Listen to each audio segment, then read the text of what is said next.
Bum ba dum. Howdy y'all, Banjo Ben here at banjobenclark.com. It's a little chilly around here, and that fits the song that we're going to learn today. Cold, frosty morning. Actually, I'm here in Nashville, and we got a very unusual big snow this week. Those of you who have been to my house or to the cabin for my cabin camps, you know what it normally looks like. But here's some photos of what the cabin and the pavilion and the house looks like this week. We've really enjoyed it, but we're ready for it to go away, and I think it will soon. Hey, this song is a really old fiddle tune. Admittedly, I haven't been familiar with it for very long. I'd heard it before, but just over the last several weeks, several of my friends on social media have been posting versions of it, and it really got in my head. And I was like, man, that would be really fun to do. And then whenever I started working on it, the harmony part kind of came along with it too. And I thought, that would be really fun to teach. So today we're going to learn Cold Frosty Morning. We're going to take the approach that we've done before, where we look at the target notes. What are those anchor notes that really make Cold Frosty Morning the fiddle tune that it is? Let's learn those first. Then we'll talk about the scales that we need to string those together so that we can work on the solo, build your own solo, and learn the harmony as well, plus the rhythm. So this is a big old lesson. If you're watching somewhere else beside the website, you know what to do. Come over to banjobenclark.com. You can join as a GoPick member, have access to this lesson and hundreds of others. If you're already here on the site, you've got the tabs, the MP3s, the jam tracks, everything that you need right here on this page. Let's jump right in. Just a couple things about this tune before we dive in. One is it has a very typical fiddle tune structure where we have an A part that lasts 8 measures, then we'll repeat that. And then we'll play a B part that also is 8 measures, and we'll repeat that. And that B part has a little different chord progression, a little bit different melody, which you probably heard whenever I performed it. Speaking of which, this song is in A minor. At least it starts that way. And then when we get to the B part, it changes to an A major. It's kind of like this bright, sunny spot in the midst of that cold, frosty morning. So it presents just a really cool, I wouldn't call it an obstacle, but just a really cool thing that we need to deal with whenever we're working on improvisation and creating solos. Beyond that A minor chord, there's not a whole lot going on. The A part just goes to a G. In the B part, it does jump through some chords, but we'll talk about that when we get to the rhythm part of the lesson. Now let's go ahead and look at what I call the target notes. So if we were going to strip everything away from this fiddle tune, what notes must be there to make us recognize it as Cold Frosty Morning? And what I challenge you to do is learn these notes, not only by reading the tab, but learn them in your heart and learn them in your head so that you can hum them. And if I were to strip them all away, here's what we're left with.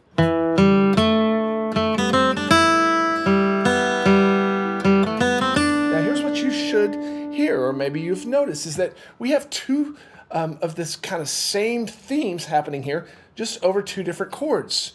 So we're climbing up to the A note, which is the root for that A minor chord that happens over the first 2 measures, and then we walk the scale up to the dominant tone.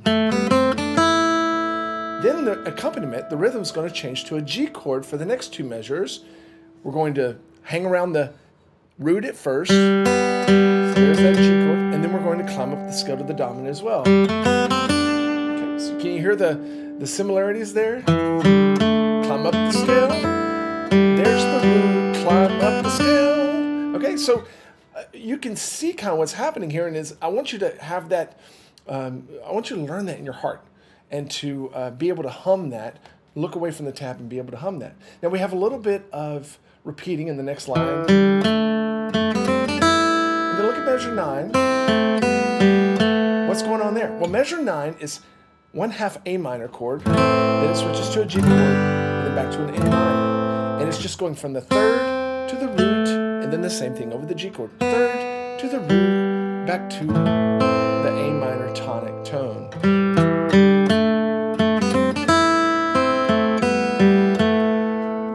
Now, we will repeat that whenever we're performing it.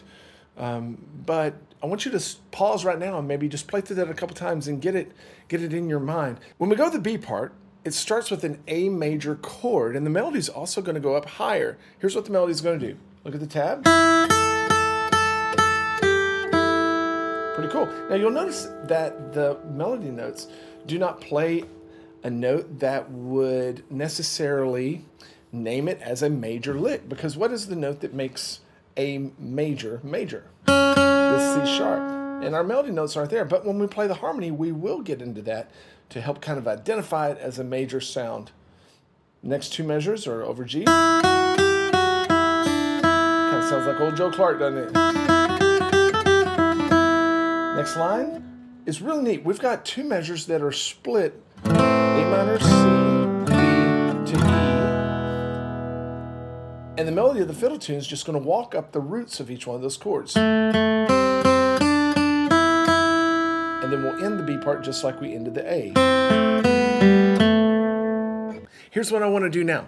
Let's play through this target note version a couple of times using a rhythm track, and we can get this melody in our minds, in our hearts, and then we will push on to learn the solo that I've already played for you by using some scales that we're going to introduce today.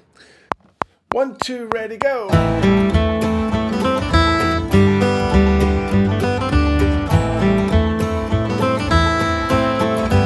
Repeat the A part.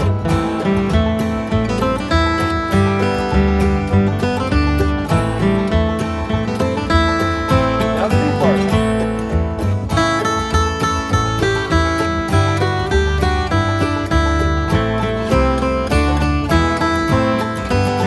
Repeat it.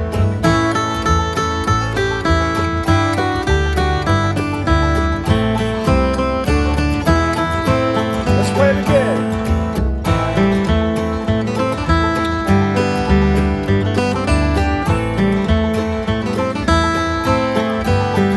A part.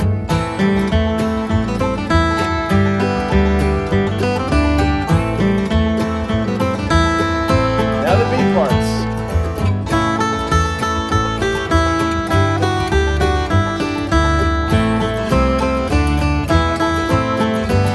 Another B.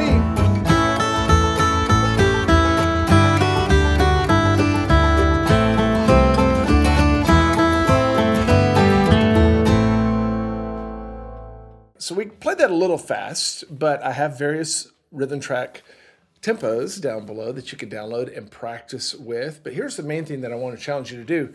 Get that target note melody in your mind and in your heart, because now we're going to add some scales that will help us connect those target notes, because there's lots of space there that we can fill in with other notes outside of that basic target melody. And then we'll talk harmony and rhythm as well. If you're not watching on banjobigclark.com, I'd love to have you on board. Just jump right over, become a Gold Pick member, access this lesson and hundreds of others.